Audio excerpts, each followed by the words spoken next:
Hello friends, அகில் real estate நான் உங்கள் அருண் பேசுகிறேன். அனைவருக்கும் தை திருநாள், தமிழர் திருநாள், பொங்கல் நல்வாழ்த்தை கூறிக்கொள்வது அகில் ரியல் எஸ்டேட்டிலிருந்து நான் உங்கள் அருண்.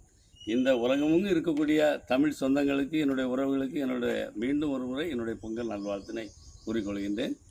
உழவருக்கு நன்றி செலுத்தும் விழாவாக நம்ம இந்த விழாவை பார்க்குறோம்.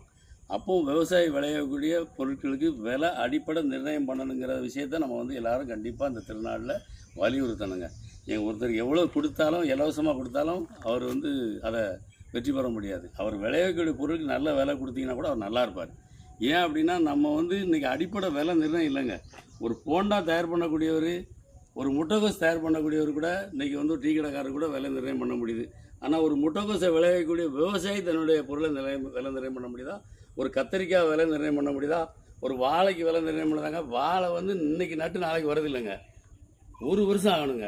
7 மாதத்துக்கு அப்புறம் தான் குறைதெல்லாம். ஒரு வருஷம் கழித்து தான் அது காய் அறுவடைக்கு வரும். ஆனால் கூட அதுக்கு விலை நிர்ணயம் பண்ணக்கூடிய வாய்ப்பு நம்மகிட்ட இல்லை, விவசாயிட்ட இல்லை.